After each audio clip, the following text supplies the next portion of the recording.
Hey cats, what's good?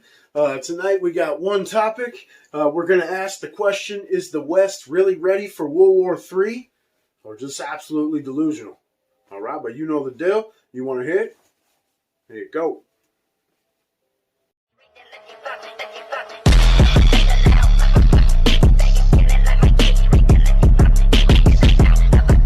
Putin's war against Ukraine will never be a victory. Democrats are rising to meet the moment, rallying the world on the side of peace and security.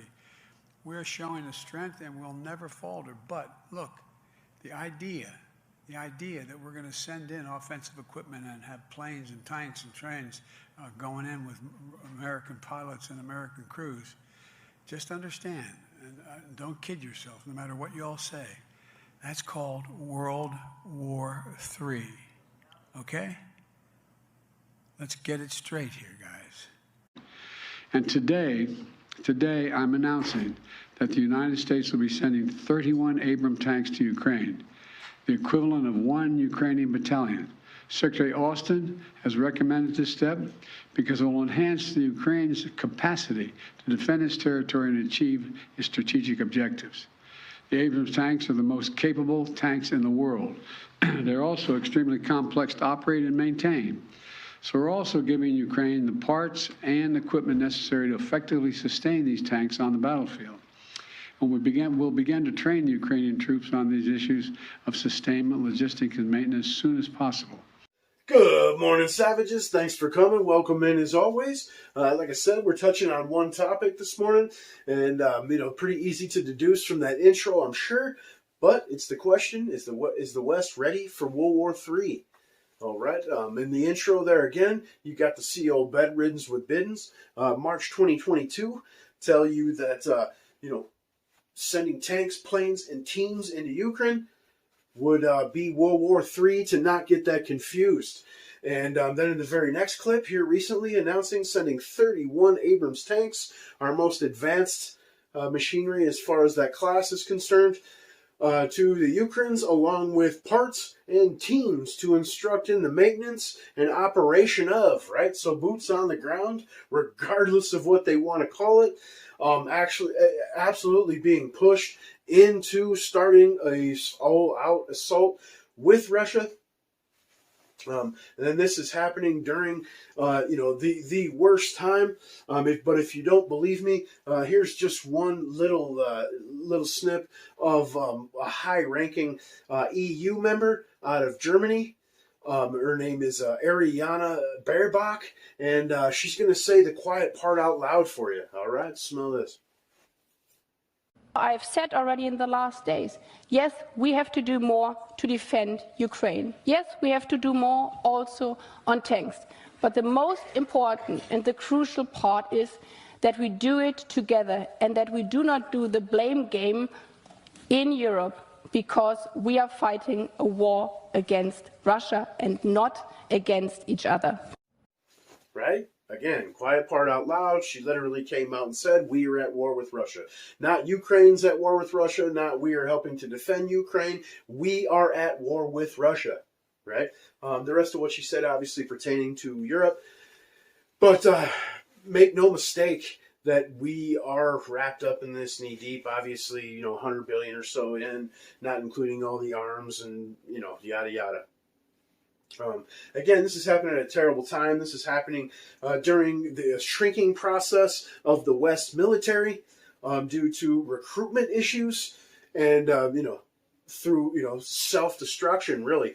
And all because, a large part of the West likes to believe in lollipops and rainbows, as if us as a species have moved beyond conflict.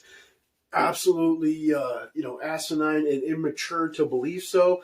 Pretty obvious, you can put 2 children in a room for 5 minutes together and know that we haven't moved past conflict, right? But, of course, the lizards are coming out of the woodwork to egg this type of shit on. And some new ones resurfacing, coming out of the darkness to, get a little sunlight on their scales. Example here, Mike Pompeo. We should be helping America. And helping America means a sovereign nation that is prepared to defend itself from an invasion and an attack where civilians are being killed by Vladimir Putin is in America's best interest for our economy, for our security. We should be doing everything the Ukrainians are asking us to do. So absolute draconian warmonger, right? And how effeminate is that guy, right?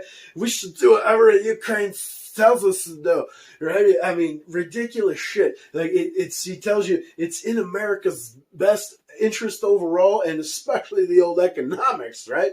To break us and put future generations in insurmountable debt in the name of defending democracies in a country that doesn't have democracy, right? I mean, absolute ridiculousness. But on that same note, it's been happening. Like I said, it's also, being feminized, the West as a whole. But our military, through recruitment tactics, will make the taxpayer pay for your axe, gaseous hormones, treatments, and whatever the hell else they want to do, right?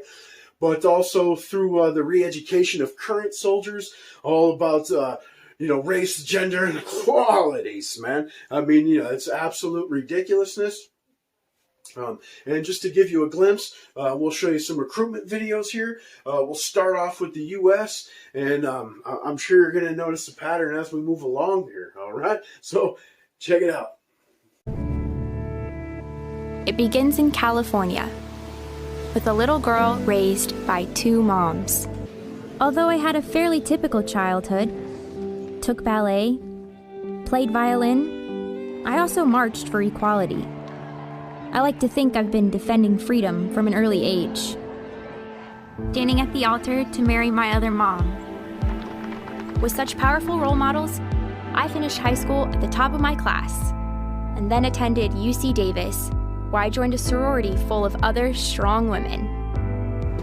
I needed my own adventures, my own challenge. And after meeting with an Army recruiter, I found it. A way to prove my inner strength, and maybe shatter some stereotypes along the way. I'm U.S. Army Corporal Emma Malone Lord, and I answered my calling.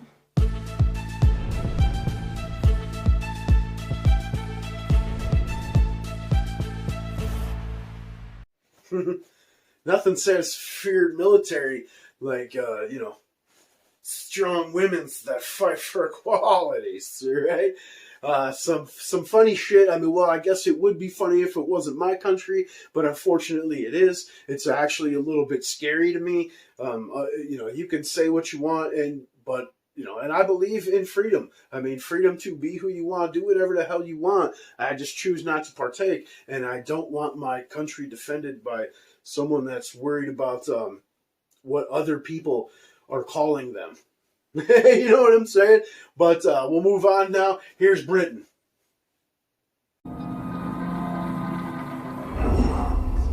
Growing up, I really had my heart set on joining the army. My brother was out in Afghanistan. Hearing his experiences, that's when I knew I wanted to join as a medic.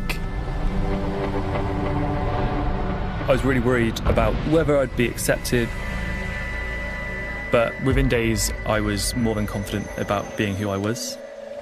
I'm not afraid to talk about having a boyfriend. I thought I'd have to hide it, but once you've done it, you think, well, why did I make it such a big thing for so long?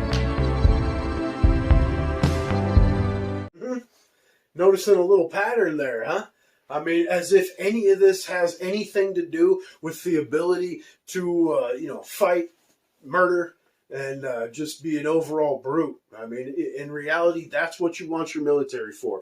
We're not trying to make buddies, you know what I mean? We're not out here trying to spread fucking fairy dust and shit. I mean, this is supposed to be the force that's willing to murder in mass to defend your country.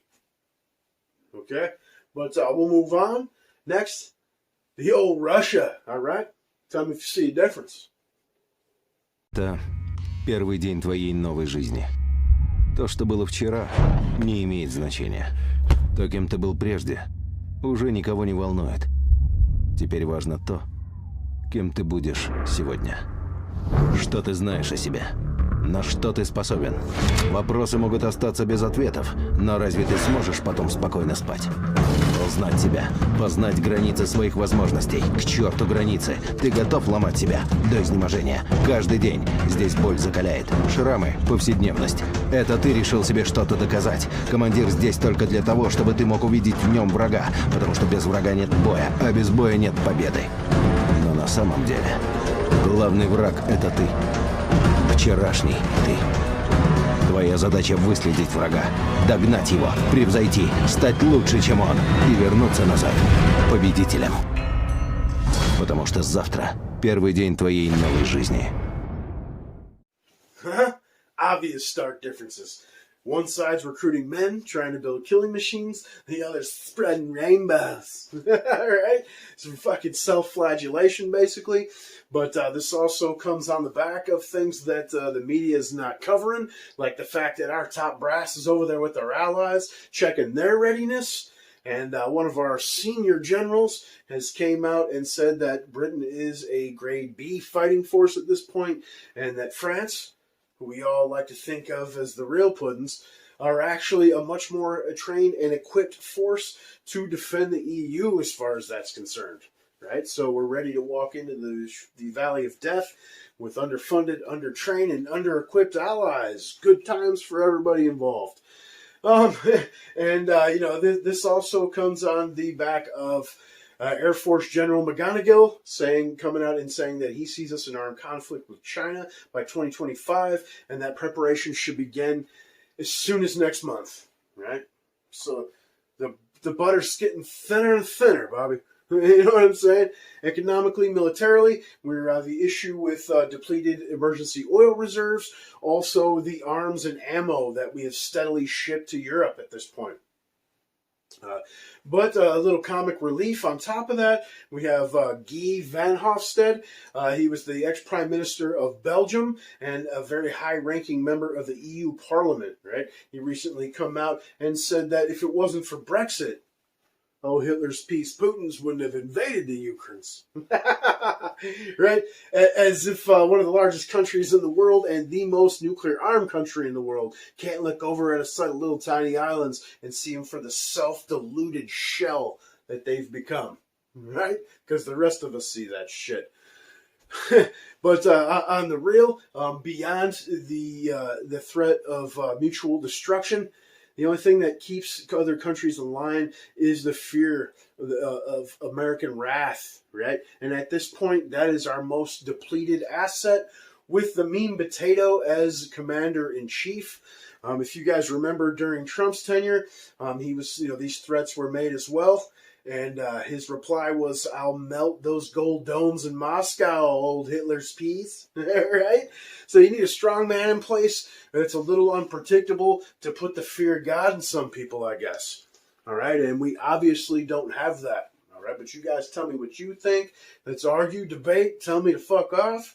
Like, share, subscribe. Come over to BitChute. Do yourself a favor and hit that real free speech platform. All right? Smell you later. We're not against the Republicans. We're not against the Republicrats. We are against those MAGA thugs. Thugs.